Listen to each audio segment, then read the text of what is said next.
اللہ الرحمن الرحیم۔ حکیم بن حزام اور ابو جہل۔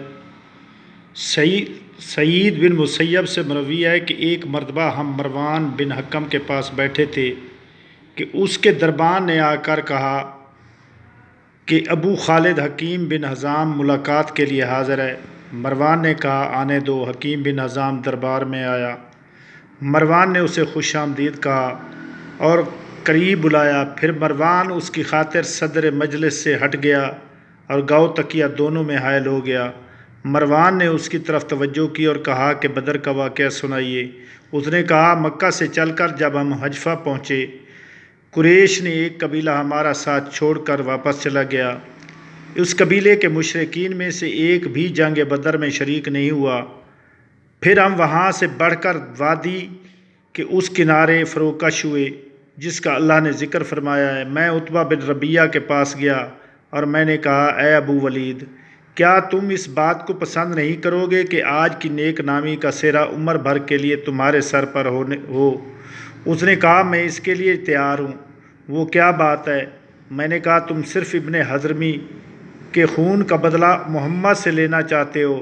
وہ تمہارا حلیف تھا، تم اس کی دیت سے درگزر کرو اور یہاں سے سب کو لے کر پلٹ جاؤ۔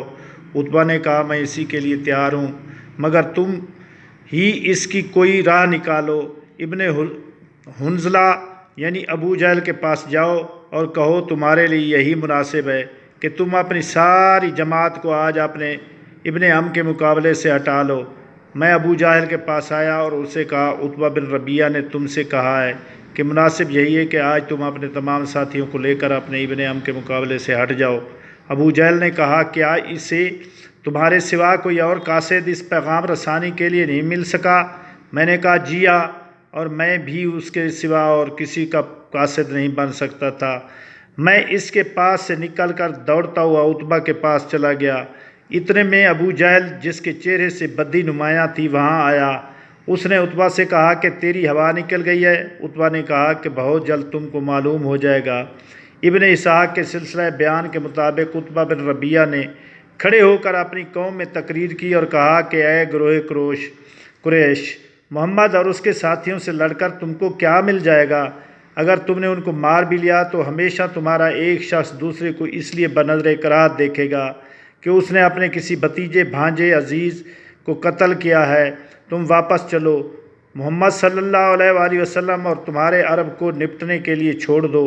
اگر انہوں نے اسے مار دیا تو فیض المراد، اور اگر اس کے خلاف ہوا تو اس کا فائدہ تم کو بھی ہوگا۔ اس لیے اب تم خود اس کے مقابلے پر کچھ نہ کرو۔ ابو جہل نے عامر بن حضرمی کو بلا بھیجا اور اس سے کہا دیکھو تمہارا حلیف سب کو واپس لے جانا چاہتا ہے، حالانکہ تمہارے بھائی کے انتقام لینے کا موقع تمہارے سامنے ہے۔ عامر اٹھا اور صف سے نکل کر اے میرا عمر، اے میرا عمر کا واویلا کیا تو جنگ چھڑ گئی، بات بگڑ گئی اور سب کے سب انتقامی جنگ کے لیے آمادہ ہو گئے، اور عتبہ نے جو مشورہ دیا تھا اس کو رد کر دیا گیا۔ والسلام، اللہم صلی علی محمد و آل محمد۔